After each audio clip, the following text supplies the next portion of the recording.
I'm Matt Jolly, and this is History Worth Saving. Coming to you from the Red Barn at Fairchance Farm in Georgia, where great American stories grow strong. Welcome to the third season. Please, if you would, sign up for the newsletter at historyworthsaving.com. I'd love to stay in touch. And remember, if you like the show, tell your friends. If you don't, well, bless your heart. Thanks for listening. Now, here's the show.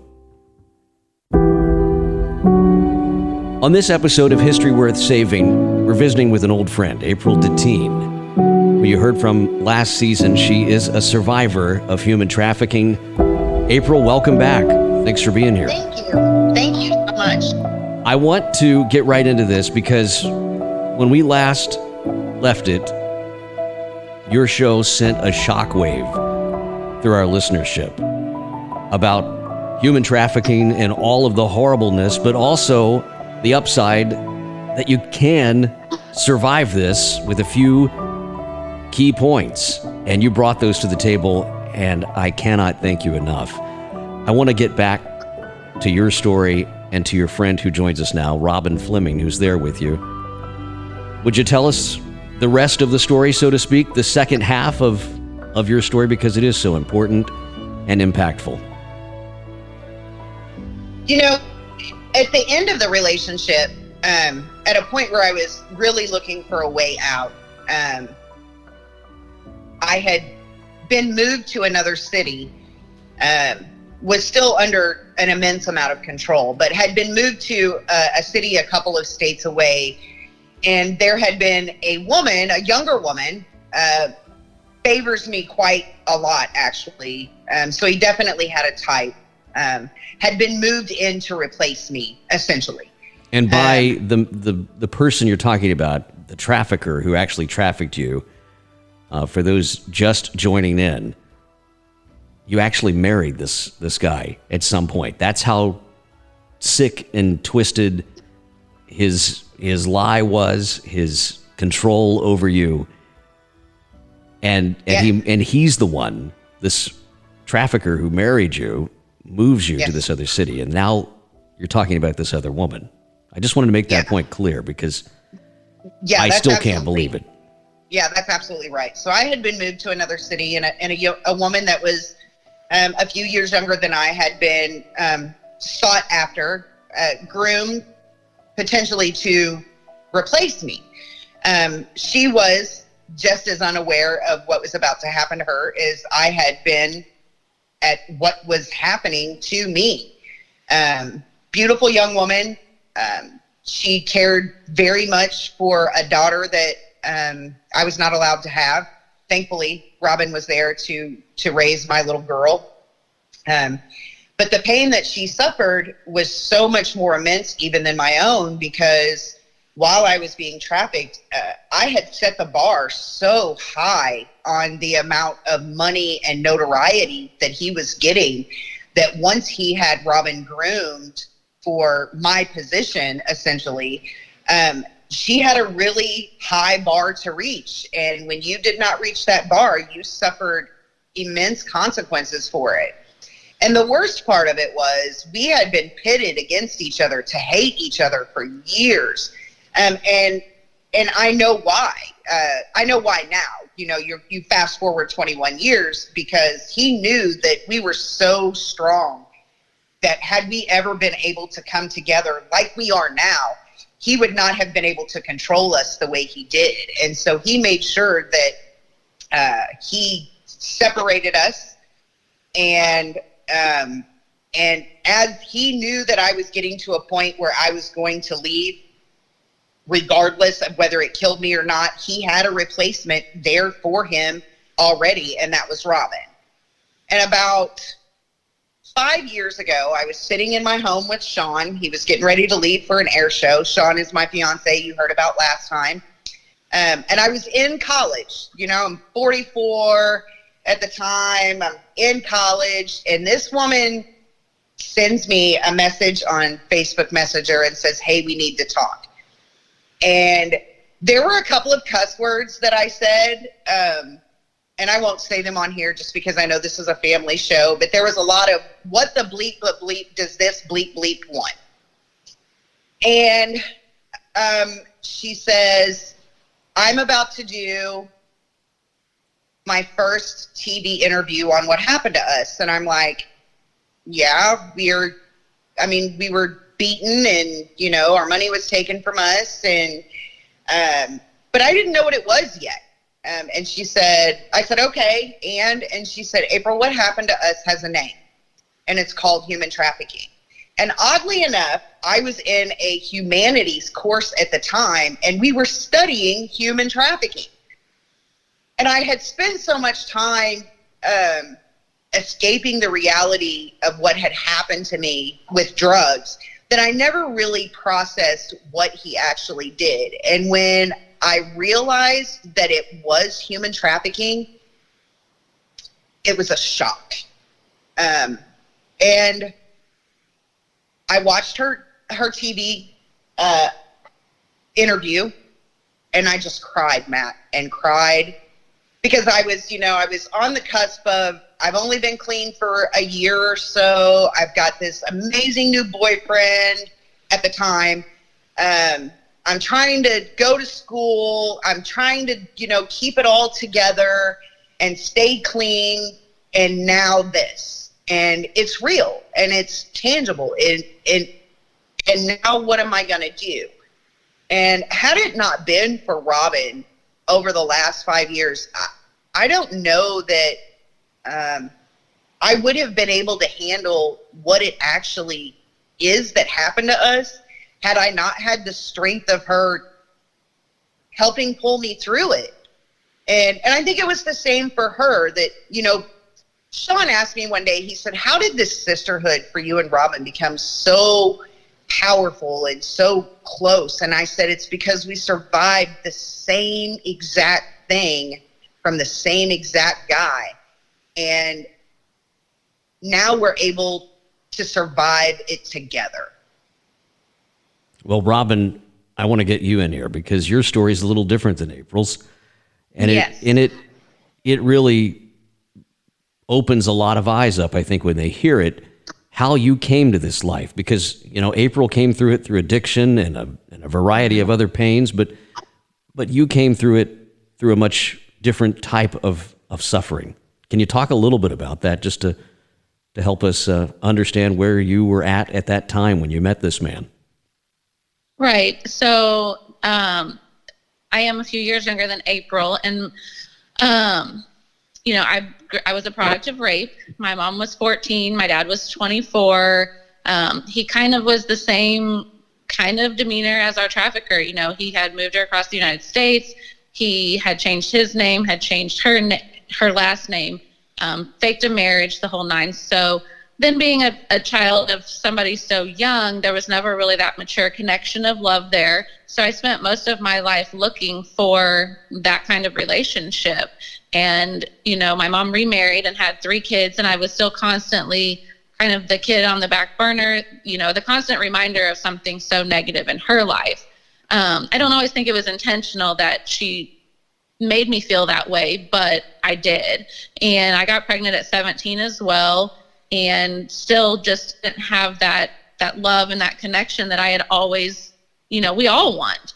And I remember my daughter was 3 and I was fresh 21, as I call it. And I was working at a bar, and he came in with his crew of people, and I went to a house party at it was actually April at his house that he had just recently moved her out of state from. And, the rest was history after there. I mean, he said everything I needed him to say. It was right at Christmas. So I had met his daughter, their daughter and my daughter, and, they could be sisters and we could be a family. And I remember the first time meeting April because I was asleep in her bed thinking that she was this deranged woman that had abandoned her child, because that's what he kept telling me. And I remember her standing over me, looking at me, and again, cursing, who the blank is this blank in my bed. And, and I had questioned him at that time, but he just kept telling me she was crazy and, all these things. So he definitely started our pit against each other very early. And I'm sure you look back on this and you go, what was How was I so stupid? What was I thinking? But yeah. But when you come at it from the angle that you're coming at it with this deep pain and this hurt, I mean I see where you're coming at it from, but that's a long walk. Yeah. How are you dealing with that today? Because obviously both of you eventually got out of it. Yes. And your work today is much different than your work was 10, 15 years ago when you were trapped in this life. Right. But, I mean, I think walk us through that process because it's a long one, I know, but. And I think it was hard at first. I mean, I remember the realization when I realized what happened to us was intimate partner trafficking. And I remember people had started to bring it up a couple of times and said, oh, you were trafficked, and kept trying to introduce me to some different support groups and stuff. And I was, no, I was just in an abusive relationship. This happens and I got away. And I was just thankful that I got out, because there's a point where you feel like if you stay, he's going to kill you. And I just said, he's going to kill me if I stay. He's going to kill me if I leave. If I'm going to die, I'm going to die on my terms. Exactly. I said, I'm just going to leave. And, but that day that you left. Yeah. Robin, the day that Robin actually finally escaped, our trafficker bit 18 holes. He bit 18 holes in my face. Yeah. And it was actually our daughter's birthday, October 14th of 2006. He had found me at a job after he had locked me in the trunk of the car for 3 days.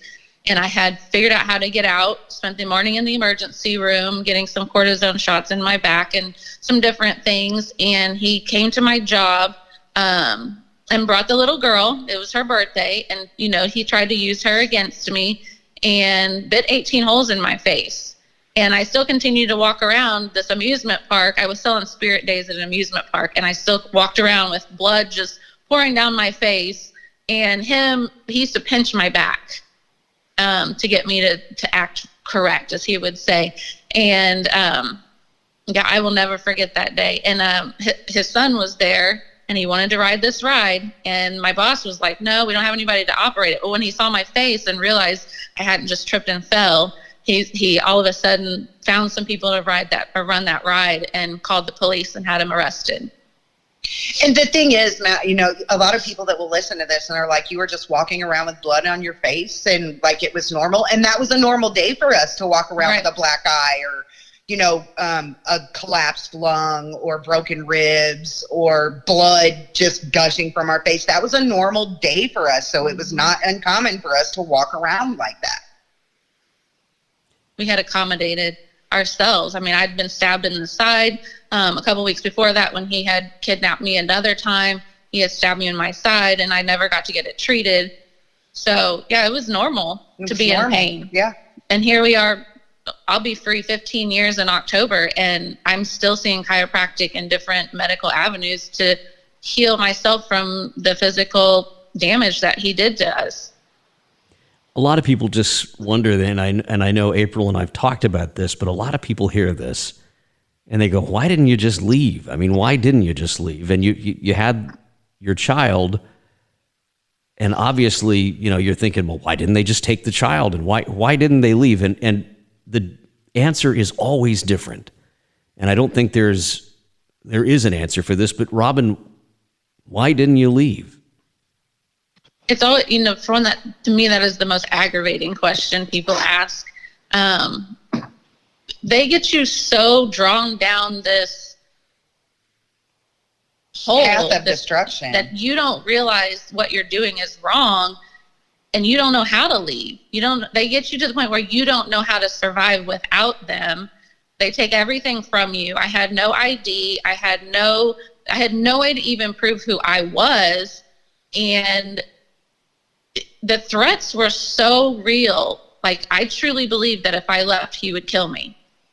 Right. And I did not at that time realize how big of a coward he actually was. I truly believed that if he could hit me, stab me and bite me and rape me, then why couldn't he kill me? Right. He threatened to kill my mom, my kid. I had sent my daughter away to live, and I think I stayed so long because I was protecting April's child. I did not want to leave her. And that was probably my hardest thing, was the day I finally left, knowing that I had to leave her in that environment. And, you know, we talked about this last time, Matt, you know, and it is, I know everybody they want an answer to that question. And if you research Stockholm Syndrome, like I spoke of before, you'll see right there why a lot of people that are victims of crimes like this don't leave, or the different things that happen to you psychologically. But there's another component of this that does not get talked about, and it's something that you and I have touched on, I don't know, a handful of times, Matt, but who do we call?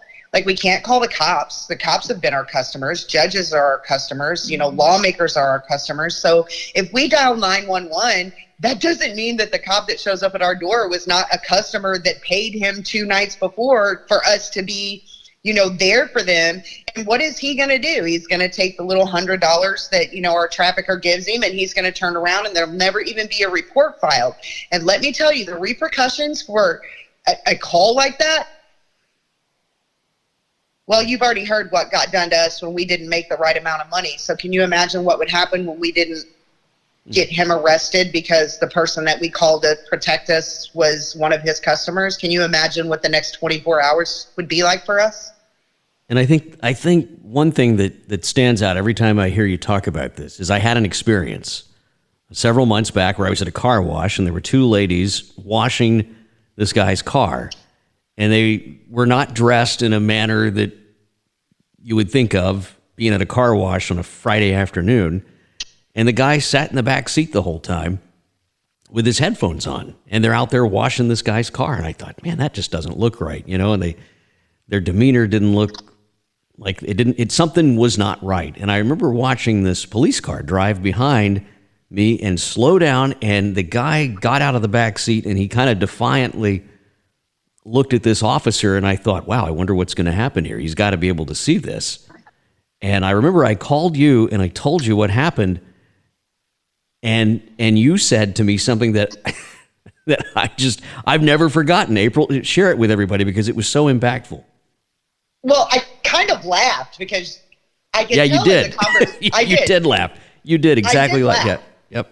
I laughed, and I'll tell you why. Not because it's funny, but because it's why Robin and I do the awareness events for free that we do all around Missouri throughout the year. But I laughed because you really were at the thought that, like, okay, the cops are seeing the same things I'm seeing, and he's going to go check this deal out.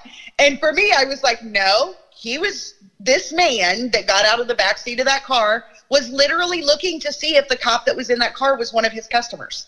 And the cop just drove off. I mean, he slowed down and he looked, and then he drove off. And I thought for sure something would happen. You know, maybe he would pull over and it was at a car wash. It would have been easy to pull into one of the vacuum stalls, you know, and just look around a little bit. But no, I mean, he just left. And I know they saw each other because there was eye contact. And to have you say that just drove home the fact that the people who are involved in these types of activities and who are funding these traffickers, in other words, hiring and using their products, these are men oftentimes in power.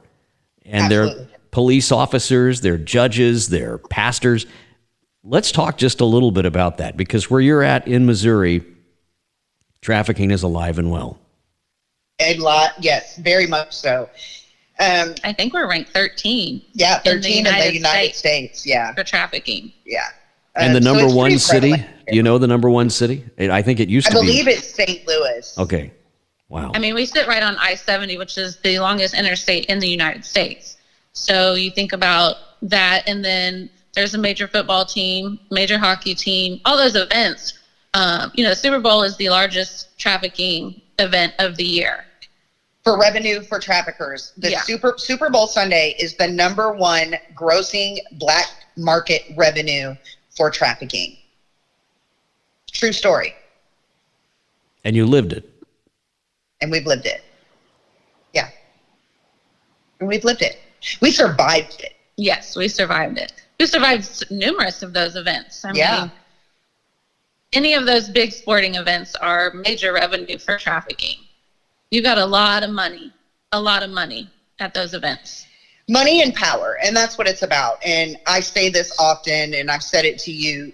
Men with power want one thing: more power. Mm-hmm. And when they have women that they have under their control, that's a pretty powerful notion to other men. And money comes with that. And I think it's kind of a game. They're willing to pay more and more and more because they want something. And that was the game for us, is constantly think they're going to get something and they'll continue to pay for it. Right. But once you give them what they want, which was ultimately sex, they're going to stop paying you.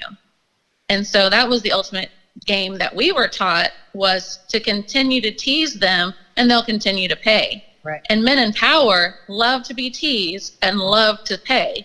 Yeah. And just hearing it's that, a vicious cycle. it is a business cycle, but just hearing it is, it's difficult to hear because of the pain and the suffering that the two of you had to go through. Mm-hmm. And you know, the question that I asked you about why didn't you leave, I know that's a hard one, but I think it's harder on the people who ask, right? I think that's more about the people who ask, because when we ask that question, why didn't you leave, it puts the responsibility back on you for not leaving. And it totally advocates everybody in these communities, especially you can't pigeonhole one town or another. It happens all over the country for not doing something about it. So how do we do something about this? And I know that you've dedicated your lives to this now. How do we do something about human trafficking in our own areas? Well, we're doing it. Talking about it. Putting a face to it. Yeah. When people see us, when I did the first interview on KMIZ Channel 17, I think it was, Fox 22, and I walked back into church a couple weeks after that, and I was walking my daughter to her Sunday school class, and I think she was like 3rd or 4th grade at the time. And the guy that was running her class, he just stopped and he said, "It's you." And I said, it's me. And he goes, "I saw you on the news." He said, "I never would have realized that happened here until I saw your story, and I know you." Right. He said, "I know you. You live here. You live in my backyard," meaning, his community. And I think that's a big part of it, is putting a face to it. That this is America and it is happening here, and we are two people that are the faces of human trafficking, intimate partner trafficking at that, which is even more extreme.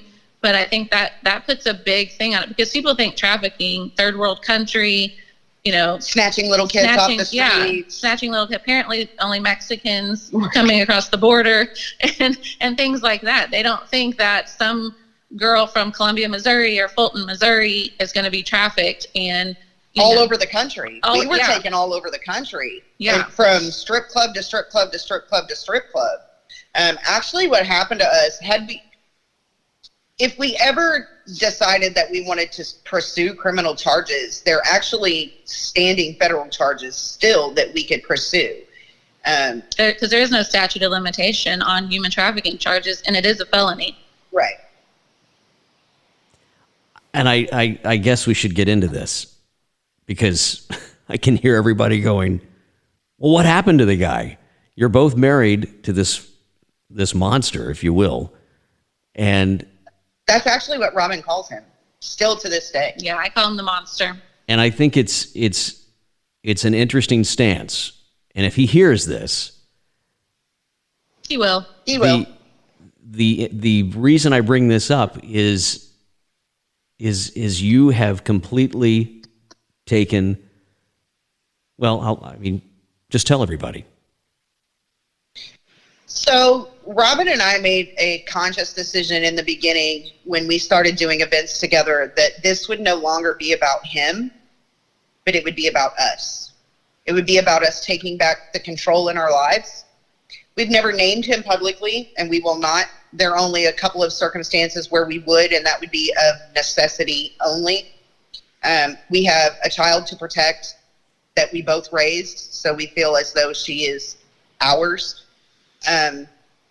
But what we do now is about awareness of what can happen to someone that you love. Like, I'm not like Robin in the way that I don't have a family that cares about me. As you well know, Matt, I have a enormous family and we are very, very close.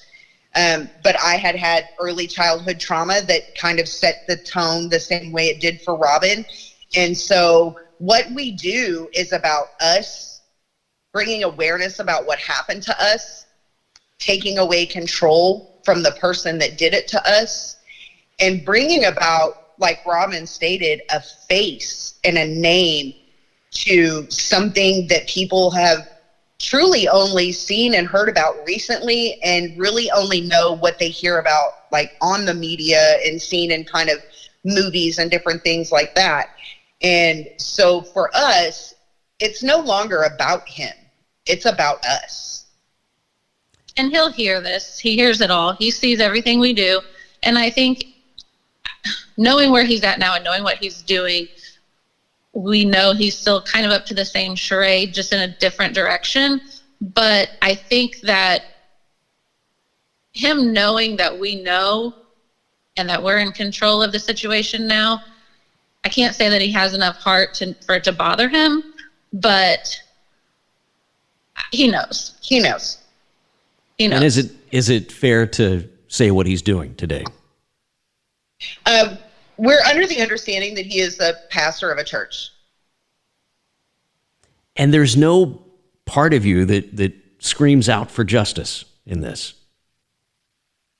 And let me say it this way. There's no part of you that screams out for justice in this world, because I know where you both stand. So Right. And you do know where we both stand on this. I mean, would I love to see him go to prison and spend the rest of his life there? Absolutely. But is that going to change anything that he did to me or her? No, it's not going to take any of the pain away from us, the children that were involved.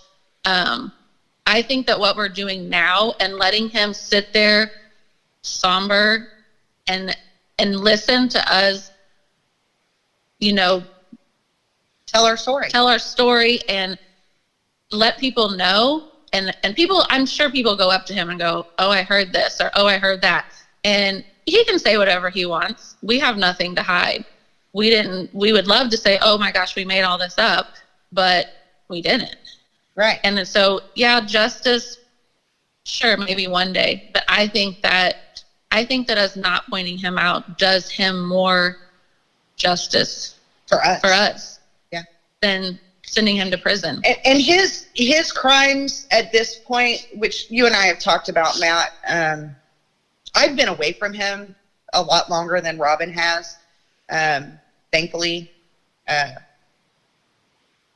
I am of a firm belief that we will all face our own trials and our own judgment when we go to meet God. And I believe that he will face his own trials and judgment just like her and I will. And I think that's why he went to the church. And I would love to hope, I will say this, I hope and pray that he is the man today that he portrays himself to be. I hope that he has turned his life around and that he is a follower of God and that he is trying to bring about, the word of God. I can't say that he isn't. I have no contact with him. And so I can't 100% say that he is or isn't on either hand. And so, I love the fact that I am not judged for the things that I've done along the way, which some of them have been very bad, as you well know. And so I won't judge him. I won't have contact with him either. But I'll let him meet his maker just like I'll meet mine. And Robin pretty much feels the same way. Now, I will say this, and anybody that is listening, and I really am at a point in my life where I could care less who that might be.